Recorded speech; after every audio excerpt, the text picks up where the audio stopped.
Good day everyone, this is Albert, your body in searching for a property. For today's video, we are here in one of Amaya Lands project in Nuvali, the Amaya series Nuvali. And before ko sa inyo guys ipakita yung ating deliverable in ng ating model unit and some of the discussions, I would like you guys to drive with me para makita ninyo yung ongoing development dito sa Nuvali and ano nga ba yung mga reasons kung bakit maganda mag-invest ng house and lot dito sa Amaya series Nuvali. If you are coming from Metro Manila, just take SLEX and then exit lang po tayo ng Mamplasan. After natin mag-exit ng Mamplasan, meron po doong roundabout and then the first entry point will be the Calax going to Nuvali Boulevard. Maraming way po papuntang Nuvali pero I believe ito pong dinadaanan ko ngayon ang easiest way for you to reach Nuvali if you're coming from Metro Manila. Ang first exit po pala will be the Nuvali Boulevard. After natin mag-exit sa Nuvali Boulevard, diretso lang po tayo ng konti and then kakabig ng kanan para umakyat po sa Nuvali flyover papunta ng Nuvali. Co-open lang po nito last 2025. Kaya when it comes to traveling, very accessible na po si Nuvali. In front of us is the Tagaytay Santa Rosa Road and pag kumana naman po kayo, papunta po yan ng SM Neo Verde, a project po ng SM Prime and papunta po ng Tagaytay. On our left naman po is the way going to SLEX Santa Rosa exit. Nuvali is the largest estate project of Ayala Land in the Philippines. This is located in the three cities of Laguna, the Santa Rosa, Calamba, and Cabuyao. Pag sinabi nating estate project, ito ay isang project na kung saan located na ang commercial, residential, recreational, and educational areas sa iisang lugar. On our left is where the famous man-made lake located. Meron din po diyang koi fish feeding and sa kaliwa rin po natin nandiyan po ang Solenad 1. On our right is the location naman po ng landmark ng Solenad 2 and Solenad 3. Meron din po ditong transport hub going inside Metro Manila. So let's say coding po kayo and you are working inside Makati or Taguig, it is very accessible na po since meron transport hub.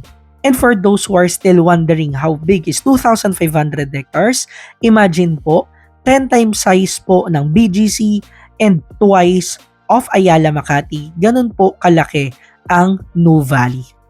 On our right is the Solenad 3. And sa harapan po ng Solenad 3, nandiyan naman po ang Landers. Sa kabila po ng Landers, nandiyan po ang SNR and ang ginagawa po na Solenad 4 na malapit na pong mag-open.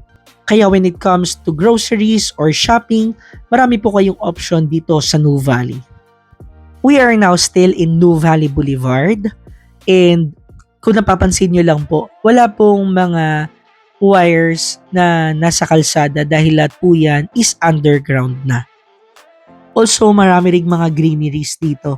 Kaya, if you are looking for a property na nasa gantong klaseng lugar, especially when you are an OFW and naranasan mo nang tumira abroad, maganda po makonsider ninyo ang Nuvali.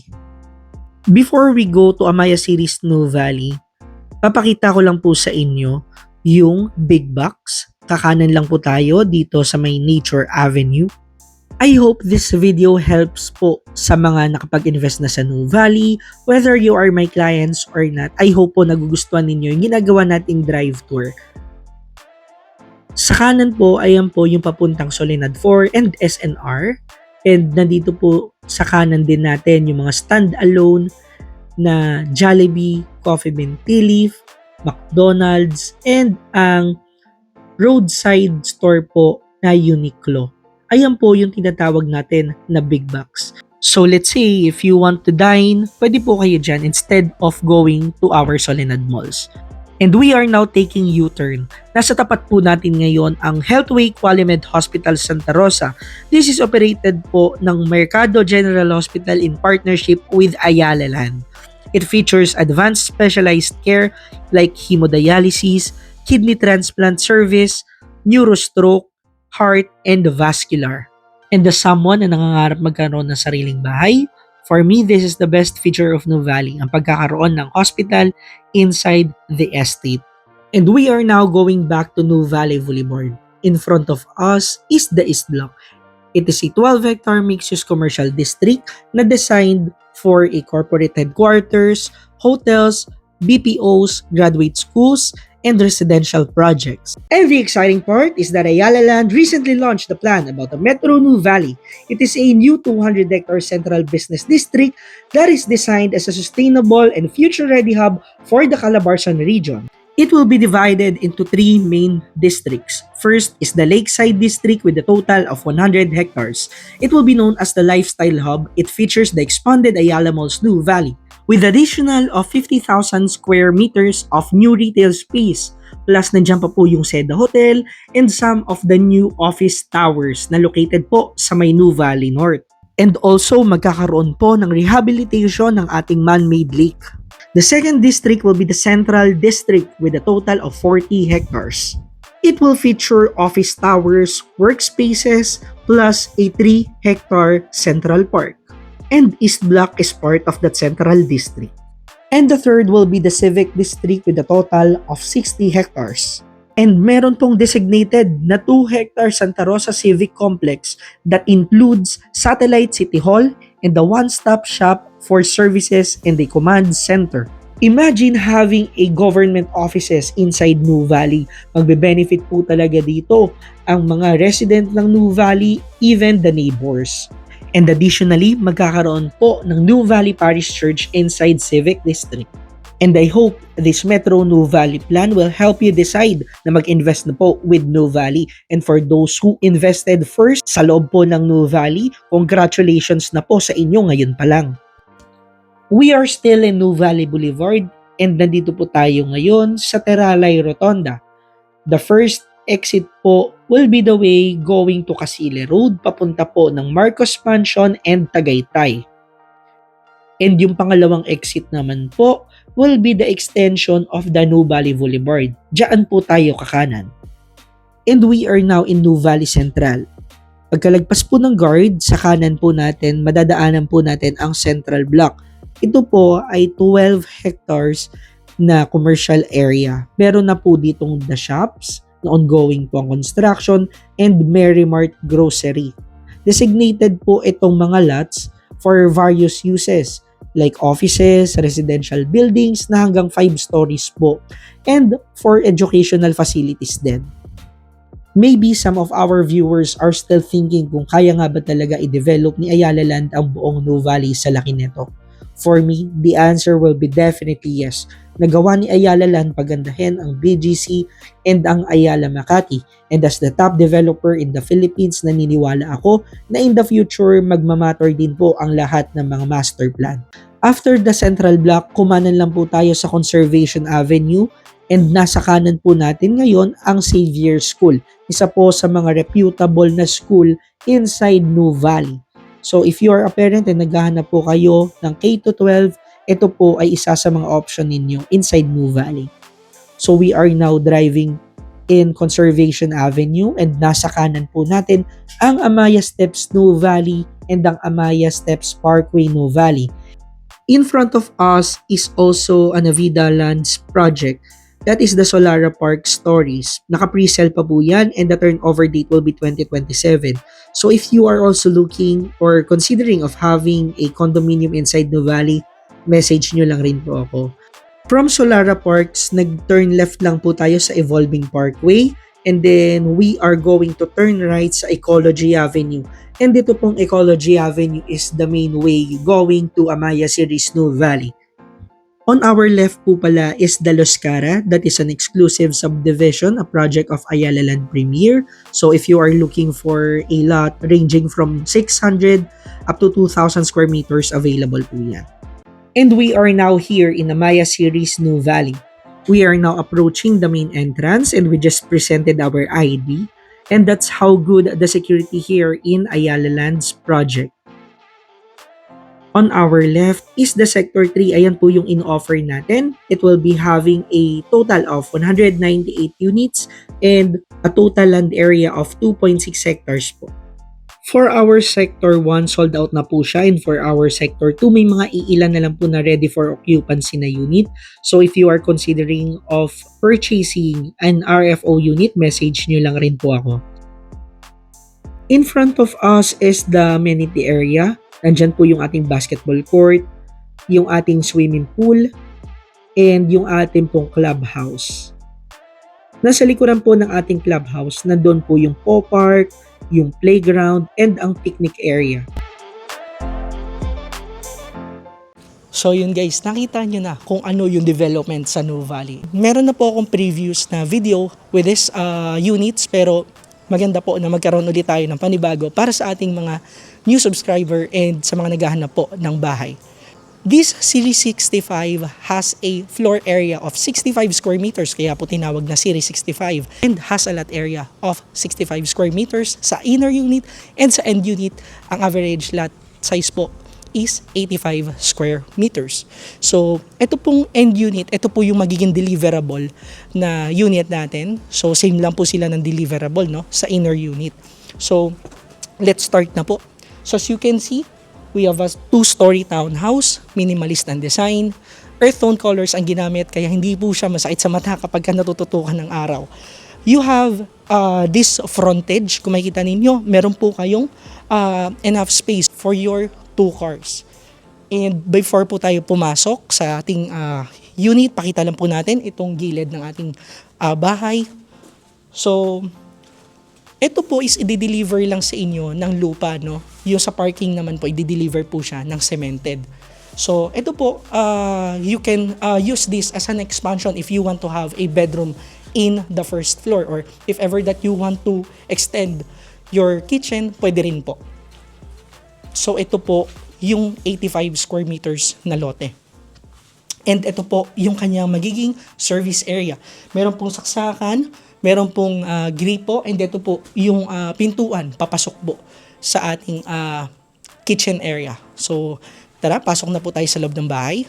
Kung mako-consider ninyo of having an end unit, maganda siya kasi syempre meron kayong additional window sa gilid ng inyong bahay, which nakadagdag ng additional sunlight sa loob ng bahay, no? This is a steel door. So, ito yung ating main door. So, you have a doorknob and a deadlock.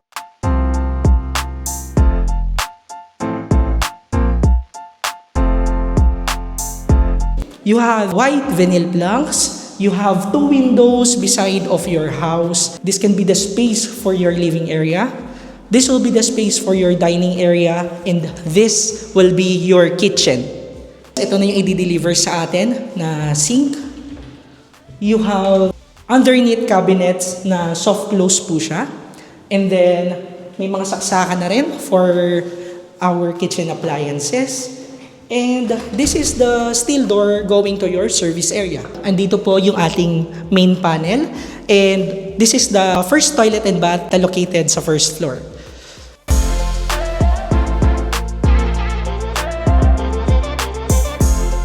This stairs is made from concrete and yung ating railings is steel. Pag-akyat ng ating second floor, on my left is the second toilet and bath. So the fixtures is same with the toilet and bath in the first floor. And here is the first bedroom.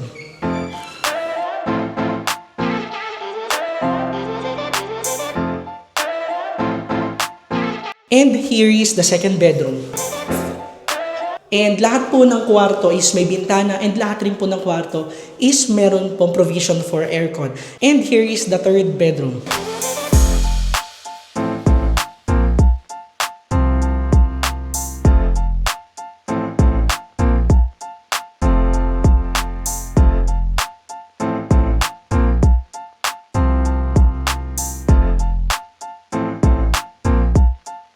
And then guys, naipakita ko na sa inyo yung ating deliverable upon the turnover of your unit. Ngayon naman, sisilipin natin itong inner unit para may idea kayo kung paano siya bibihisan once na may turnover siya sa inyo.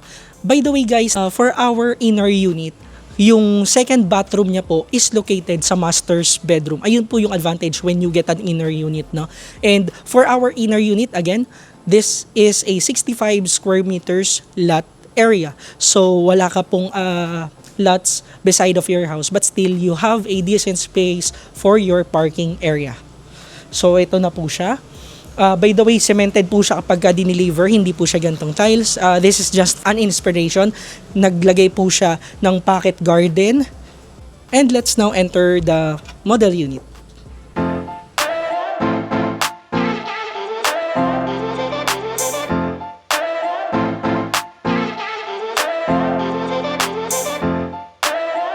And here is our model unit. So, if you're going to purchase po an inner unit, malaki pa rin naman po ang 65 square meters. As you can see guys, maluwag yung kanyang living area. And even the dining space, you have a decent space po for your 6-seater na dining table. And dito po nakaposition yung ating sink kapag po kumuha kayo ng inner unit. Unlike sa unlike sa end unit, iba po yung position nun. And ayun po, same lang po ng deliverables. Meron po kayong soft close na underneath cabinets. And disclaimer lang rin po, hindi po kasama itong mga cabinets natin sa taas. And here is our service area. By the way guys, kahit naman po inner unit yung inyong kinuha, you still have a window sa loob ng bahay, no? Here's the door. And for our service area, decent space naman po siya. Kasya po yung inyong automatic na washing machine or extension po ng inyong kitchen if ever po na gusto nyo pong i-extend. Here is the first toilet and bath.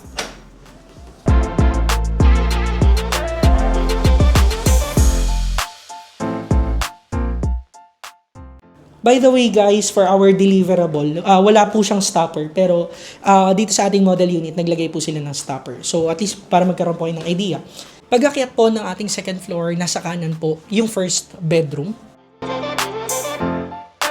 And punta po tayo sa second bedroom. Naglagay dito ng study table, ng single na bed, and may windows na rin po and kasama na rin po yung provision ng aircon. But ayun, palagi ko sinasabi, kung marami po kayong kids, pwede naman po kayo maglagay ng mga bunk bed or double decks. Ayun po. And punta po tayo sa third bedroom. And dito na po yung sinasabi ko, kapag kumuha po kayo ng inner unit, yung second na toilet and bath po is located sa master's bedroom. So this is the master's bedroom po. So yun po, pagpasok ng ating master's bedroom, sa harapan po mismo, nandito po nakalagay yung ating toilet and bath. So ito po, same fixtures lang rin po sa ating first toilet and bath. Mapa-end unit man po yan o mapa-inner unit, parehas lang po ng deliverable. Sa ating master's bedroom, naglagay po ng double bed. Meron po kayo ditong built-in cabinets na hindi naman po kasama yun pag dineliver and working area po ninyo. So yun po, naipakita ko na po sa inyo yung ating model unit. Ngayon naman po, punta po tayo sa ating amenities. And ayun guys, naipakita ko na sa inyo yung ating deliverable and ang ating model unit. By the way guys, malapit tayo sa Canlubang Golf Course. And ayun, tahimik yung community dito. So kung naghahanap kayo ng safe and secure, pasok na pasok po yan sa consideration ninyo. Imagine guys, living in this kind of community. Tapos, malapit ka pa sa lahat. Especially, this is an Ayala Land project po. Alam naman natin ng Ayala, sila po gumawa ng BGC and ng Ayala Makati. Para po sa kaalaman ng iba, hindi po binabaha ang Nuvali. So malayo pong bahain itong lugar natin. When we are looking for a property, big points po talaga kapag meron po tayong complete amenities doon. Kasi syempre kapag weekend or day off nyo po, maganda magkaroon ng bonding with your kids. So ayun po, nasa likuran ko po yung ating clubhouse. Nasa gilid po ng clubhouse ang ating swimming pool. Meron pong basketball court na nasa tabi po. And nasa gilid ko po mismo yung Park na itatayo. Yes po, pet friendly po ang ating community. Sa gilid po ng Park, nandoon po yung magiging picnic area and kids playground. And for your visitors, ito naman po tinatayuan ko. This will be the common parking area. So ayun guys, for our Sector 3, naka-LOI pa po siya or Letter of Intent. Soon, ilalabas na po ang LTS. Meron po tayong malalaking discounts. So sana po ma-take advantage nyo po siya. And for our lowest down payment po dito sa Amaya Series Nuvali, after the spot 10% down payment, the 5% will be payable po ng 36 months and for as low as 8,000 monthly down payment. So if you are looking for a pre-selling project na 3 years pa po ang turnover, baka makonsider nyo po itong Amaya Series No Valley. Imagine, nakatira kayo sa isang community na tahimik, complete ang amenities, malapit sa lahat, and maganda ang development since nasa loob po ito ng No Valley Estates. And that's it guys, sana nagustuhan ninyo yung aking presentation dito sa Amaya Series No Valley. And for those who are interested, please send me a message, ilalagay ko yung aking contact details sa description box below. Please do follow and subscribe to my YouTube channel for my future offerings, and I hope to see you soon. Again, this is Albert, your buddy in searching for a property. Thank you so much for watching and see you on my next video.